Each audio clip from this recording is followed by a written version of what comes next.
Hello नमस्कार सुप्रभात good morning दोस्तों। स्मार्ट साइंस क्लासों में आप सभी दोस्तों का हार्दिक अभिनंदन और स्वागत है। दोस्तों, जैसा आप सभी को मालूम है कि सरकारी जो भी वैकेंसियां हैं, चाहे वो राजस्थान पुलिस हो, चाहे वो पटवार हो, चाहे वो ग्राम सेवक हो, चाहे वो एनटीपीसी हो, इन सभी भर्तियों में जनरल साइंस के तौर पर विज्ञान को शामिल किया जाता है। अर्थात सामान्य विज्ञान के तौर पर साइंस का सिलेबस है वो इन सभी वैकेंसियों में सम्मिलित किया जाता है।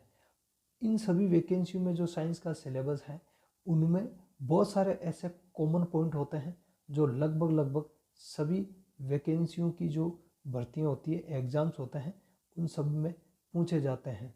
तो दोस्तों, इन्हीं में से आज हम एक चैप्टर शुरू करने जा रहे हैं जो है मानव में नियंत्रण एवं समन्वय। तो मानव में नियंत्रण एवं समन्वय से क्या अभिप्राय है, इसको हम इस वीडियो में पढ़ेंगे। तो दोस्तों, इस चैनल को सब्सक्राइब करो, लाइक करो और ज़्यादा से ज़्यादा अपने दोस्तों में शेयर करो ताकि सभी को इसके बारे में जानकारी मिल जाए।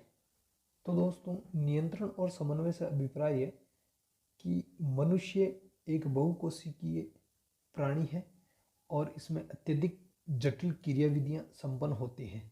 शरीर के अंदर भी बहुत सारी क्रियाविधियां संपन्न होती हैं और शरीर के बाहर भी।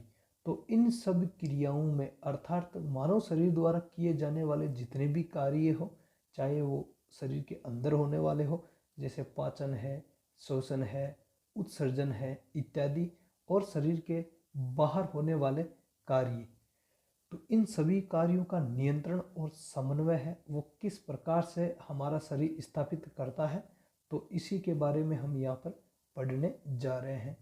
तो ये जो नियंत्रण और समन्वय होता है वो दो प्रकार का होता है। नंबर 1 रासायनिक नियमन एवं नियंत्रण और नंबर 2 है तंत्रिकीय नियमन एवं नियंत्रण। तो रासायनिक नियमन एवं समन्वय है, इसे हम हार्मोनल नियमन एवं नियंत्रण भी कहते हैं। यह अपेक्षाकृत धीमा कैसा होता है, यह अपेक्षाकृत धीमा परंतु अधिक अवधि के लिए होता है और ये अंतःस्रावी ग्रंथियों द्वारा, किनके द्वारा, अंतःस्रावी ग्रंथियों के द्वारा होता है। तो यह है हार्मोनल नियंत्रण, अर्थात अंतःस्रावी ग्रंथियां इसमें सम्मिलित है और अंतःस्रावी ग्रंथियां हार्मोनों का स्रावन करती है और हार्मोनों के द्वारा जो नियंत्रण और समन्वय होता है उसी को हम हार्मोनल नियंत्रण कहते हैं। दूसरा नियंत्रण और समन्वय का जो प्रकार है वो है तंत्रिकीय नियमन एवं नियंत्रण। तो तंत्रिकीय नियमन एवं नियंत्रण है वो तंत्रिका तंत्र के द्वारा किया जाता है। किसके द्वारा, तंत्रिका तंत्र के द्वारा किया जाता है। और तंत्रिका तंत्र के द्वारा होने वाला जो नियमन है, अर्थात जो नियंत्रण और नियमन है वो अत्यधिक तीव्र, अर्थात बहुत अल्प समय लगता है इसमें और ये अल्प अवधि का होता है। तो ये होता है तंत्रिकीय नियमन एवं नियंत्रण। तो दोस्तों, हमारे शरीर में अर्थात मनुष्य में नियंत्रण और समन्वय है वो दो प्रकार से किया जाता है।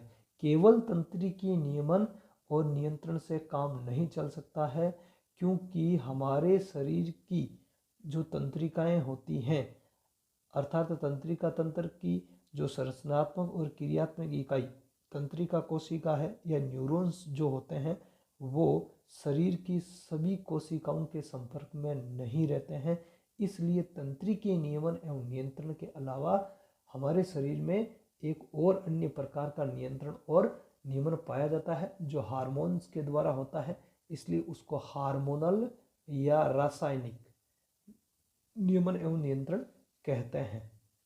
दोस्तों, इस वीडियो में हम रासायनिक समन्वय एवं नियंत्रण पढ़ेंगे और रासायनिक समन्वय एवं नियंत्रण जैसा कि हमें पता ही है कि अंतःस्रावी ग्रंथियों के द्वारा किया जाता है। तो सबसे पहले ग्रंथियां क्या होती है इनके बारे में थोड़ी सी जानकारी ले लेते हैं, फिर आगे हम अंतःस्रावी तंत्र के बारे में पढ़ेंगे, अर्थात अंतःस्रावी ग्रंथियों के बारे में हम पढ़ेंगे। तो ग्रंथियां, ग्रंथि शब्द का शाब्दिक अर्थ गांठ होता है। ग्रंथि शब्द का शाब्दिक अर्थ क्या होता है, गांठ होता है। और ये जो ग्रंथियां होती है वो तीन प्रकार की होती हैं। अर्थात मानव शरीर में 3 प्रकार की अंतःस्रावी ग्रंथियां हैं वो मानव शरीर में 3 प्रकार की ग्रंथियां हैं वो पाई जाती हैं। जैसे नंबर 1 अंतःस्रावी ग्रंथियां, दूसरी बहिस्रावी ग्रंथियां और तीसरी है मिश्रित ग्रंथियां। तो अंतःस्रावी ग्रंथियां, इनको हम नलिका विहीन ग्रंथियां भी कहते हैं। कौन सी ग्रंथियां? नलिका विहीन ग्रंथियां भी कहते हैं। और इनके स्राव या इनसे निकलने वाला जो रस होता है उस रस को हम हार्मोन कहते हैं। अर्थात अंतःस्रावी ग्रंथियों द्वारा हार्मोन का सीक्रेशन होता है, हार्मोन का स्त्रवण होता है और इस हार्मोन को ये सीधे ही रक्त में डाल देती है, सीधे ही रक्त में छोड़ती हैं। अर्थात इन ग्रंथियों से जो निकलने वाला जो हार्मोन है वो सीधा रक्त में प्रवाहित होता है। इन ग्रंथियों में नलिकाएं नहीं होती है, वाहिनिकाएं नहीं होती हैं।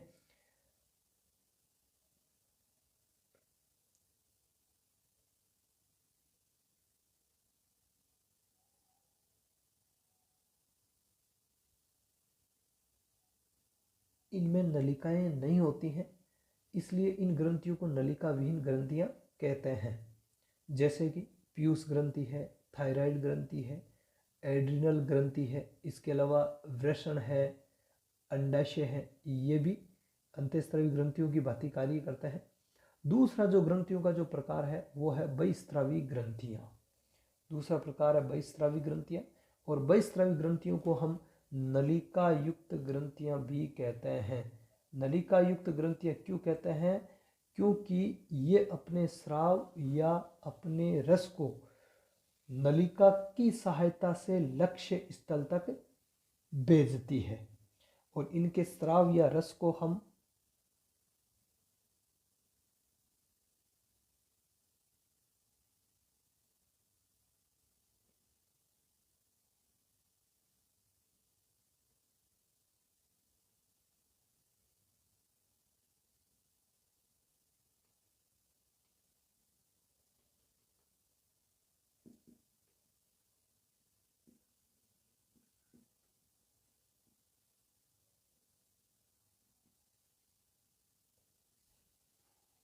इनके स्राव या रस को हम एंजाइम कहते हैं। क्या कहते हैं? एंजाइम कहते हैं। अर्थात बहिस्रावी ग्रंथियों के द्वारा जो निकलने वाला जो स्राव होता है या रस होता है उसको हम एंजाइम कहते हैं और एंजाइम को ये नलिका के माध्यम से लक्ष्य स्थल तक पहुंचाती है। लक्ष्य स्थल का मतलब है जहां पर जाके एंजाइम कार्य करेगा, जैसे कि लार ग्रंथियां हैं, यकृत ग्रंथि है आदि।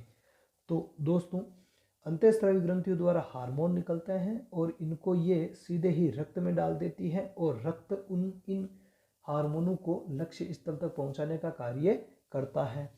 तो ये होगी अंतःस्रावी ग्रंथियां और बहिस्रावी ग्रंथियां। अब बात करते हैं ग्रंथियों का तीसरा प्रकार है, वो है अपने मिश्रित ग्रंथियां। तो मिश्रित ग्रंथियां वह ग्रंथियां होती है जिनमें अंतःस्रावी ग्रंथियों का और बहिस्रावी ग्रंथियों का दोनों का ही गुण पाया जाता है। अर्थात ये दोनों ही प्रकार से कार्य करती है। तो इन ग्रंथियों को हम कहते हैं मिश्रित ग्रंथियां। ठीक है। और इसका सबसे अच्छा उदाहरण है अग्नाशय। तो अग्नाशय एक मिश्रित ग्रंथि है, न कि पूर्णतः अंतःस्रावी ग्रंथि और न ही बहिस्रावी ग्रंथि। ये दोनों की तरह कार्य करती है, इसलिए ये एक मिश्रित ग्रंथि है।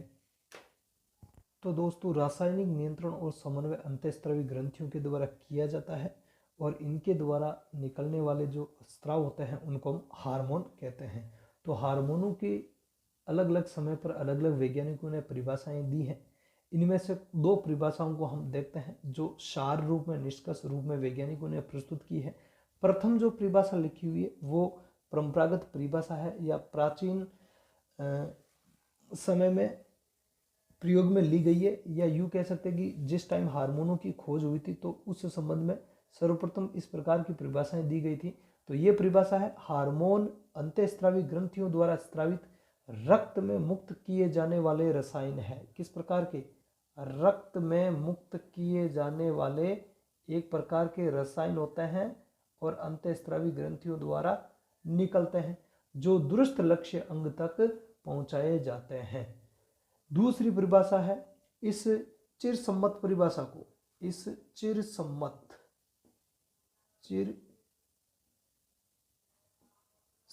परिभाषा को रूपांतरित करके वैज्ञानिकों ने जो नई परिभाषा दी है, जिसको हम आधुनिक परिभाषा भी कह सकते हैं, आधुनिक परिभाषा।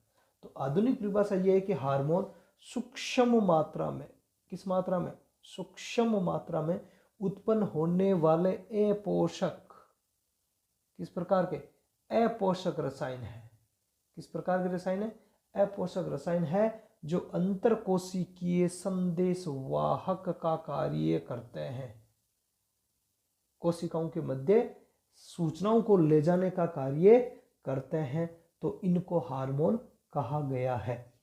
दोस्तों अभी पीछे मिसप्रिंट हो गया था, बहिस्रावी ग्रंथियों के द्वारा एंजाइमों का स्त्रवण होता है मुख्यतः, तो उस त्रुटि को थोड़ा सा सुधार लें। अब हार्मोन्स के संबंध में कुछ महत्वपूर्ण तथ्य क्या है। हार्मोन के संबंध में महत्वपूर्ण तथ्य पहला यह है कि थॉमस एडिसन को अंतःस्रावी विज्ञान, जिसको हम एंडोक्राइनोलॉजी कहते हैं, तो इसका जनक कहा जाता है। अर्थात अंतःस्रावी विज्ञान या एंडोक्राइनोलॉजी का जनक थॉमस एडिसन को कहा जाता है। ठीक है। दूसरा मोस्ट फैक्ट यह है कि क्लॉड बर्नर्ड ने सर्वप्रथम सन 1855 ईस्वी में, कब, 1855 ईस्वी में अंतःस्रवण शब्द का प्रयोग किया था।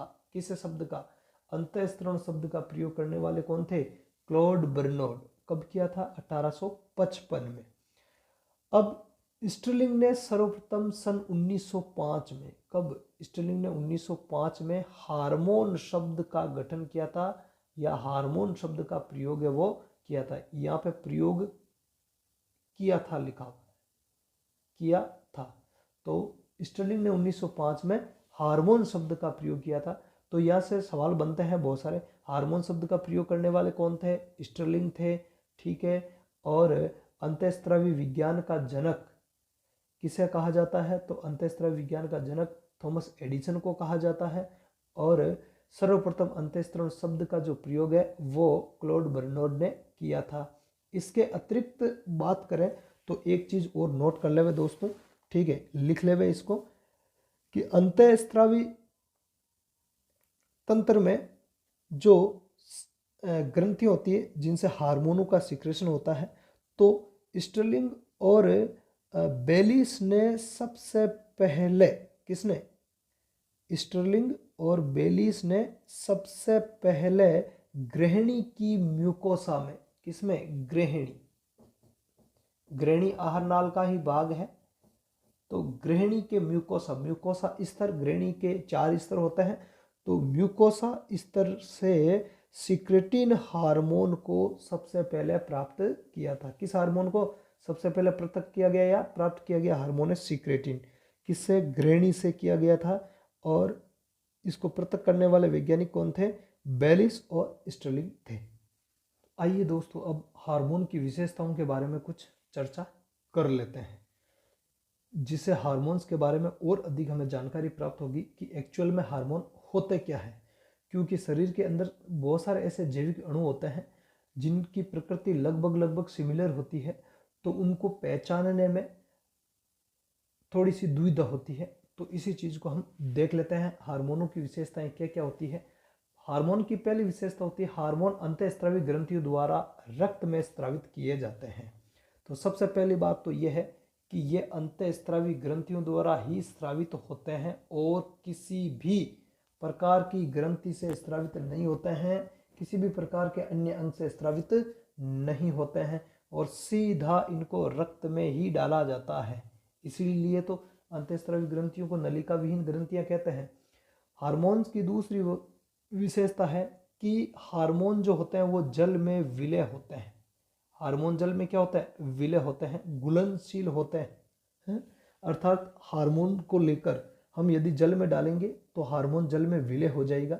हार्मोन की तीसरी विशेषता है, हार्मोन का संचय नहीं होता है। किसी भी कंडीशन में आप हार्मोन का भंडारण नहीं कर सकते हैं, या यूं कहें कि शरीर में ऐसा नहीं है कि पहले हार्मोन बनेगा और फिर उसका संचयन किया जाता है। ठीक है, हार्मोनों का संचयन नहीं होता है, ये तीव्र विसरणशील होते हैं, अर्थात अत्यधिक कम समय में शरीर में स्थित लक्ष्य स्थल तक इसको पहुंचा दिया जाता है रक्त के माध्यम से। ध्यान रखना दोस्तों, हार्मोनों का परिवहन रक्त करता है। कौन करता है? रक्त करता है। हार्मोन की चौथी विशेषता है कि ये उत्पत्ति स्थल से दूर जाकर क्रिया करते हैं। दूर जाकर क्रिया करने का मतलब है जिस स्थान पर ये बनते हैं उसी स्थान पर क्रिया नहीं करते हैं। जैसे मान लिया अग्नाशय ग्रंथि से इंसुलिन हार्मोन का उत्पादन होता है, तो वो इंसुलिन वहीं पे कार्य नहीं करता है, वहाँ से दूसरी जगह जाएगा और वहाँ जाके अपना कार्य करता है। ठीक इसी प्रकार हार्मोन जो होते हैं, हार्मोनों का जो अणुभार होता है, ये अणुभार एंजाइम्स की तुलना में कम होता है। हार्मोन का जो अणुभार होता है वो एंजाइम की तुलना में कम होता है। ठीक है। अगला, हार्मोन या तो प्रोटीन प्रकृति के होते हैं अर्थात प्रोटीन से बने होते हैं, या फिर स्टेरॉइड प्रकृति के बने होते हैं, स्टेरॉइड प्रकृति के होते हैं अर्थात स्टेरॉइड से बने होते हैं।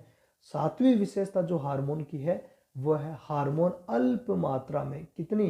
हार्मोनों की ज़्यादा मात्रा जरूरी नहीं होती है, हार्मोन की अल्प मात्रा ही पर्याप्त होती है। तो हार्मोन अल्प मात्रा में स्रावित होकर शरीर की उपापचय क्रियाओं को प्रभावित करते हैं। किन क्रियाओं को? उपापचय क्रियाओं को। जिस प्रकार से एंजाइम भी अल्प मात्रा में जैव रासायनिक अभिक्रियाओं को उत्प्रेरित करते हैं, ठीक उसी प्रकार हार्मोन की भी अल्प मात्रा ही चाहिए होती है। तो इस प्रकार से हार्मोन की ये विशेषताएं होती हैं जिनसे हम हार्मोन के बारे में और अधिक समझ सकते हैं, जानकारी ले सकते हैं। आइए दोस्तों, अब हम रासायनिक नियंत्रण एवं समन्वय के बारे में डिटेल से पढ़ते हैं। तो रासायनिक नियंत्रण एवं समन्वय में अंतःस्रावी ग्रंथियां शामिल है, अर्थात अंतःस्रावी ग्रंथियों द्वारा जो नियंत्रण और समन्वय का जो कार्य होता है उसी को हम रासायनिक नियंत्रण एवं समन्वय कहते हैं। तो सबसे पहले हम देखते हैं अंतःस्रावी ग्रंथियां मुख्यतः कौन कौन सी है और शरीर में ये कहाँ कहाँ पाई जाती है, अर्थात शरीर में इनकी क्या स्थिति है। तो सबसे पहले जो अंतःस्रावी ग्रंथि है वो है हाइपोथैलेमस। क्या है? हाइपोथैलेमस। ध्यान रखना, हाइपोथैलेमस मस्तिष्क का भी एक पार्ट है।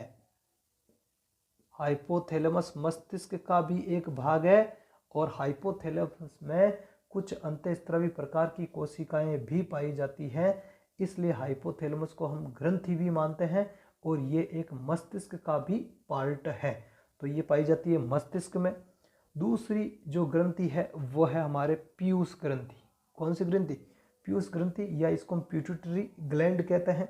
तो पिट्यूटरी ग्लैंड है, ये भी मस्तिष्क में पाई जाती है, मटर के दाने के समान होती है। ठीक है।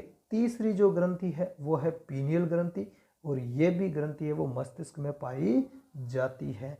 अर्थात ये जो शुरुआत की जो तीन ग्रंथियां मैंने यहाँ लिखी है, ये तीनों ही हमारे मस्तिष्क में पाई जाने वाली ग्रंथियां हैं।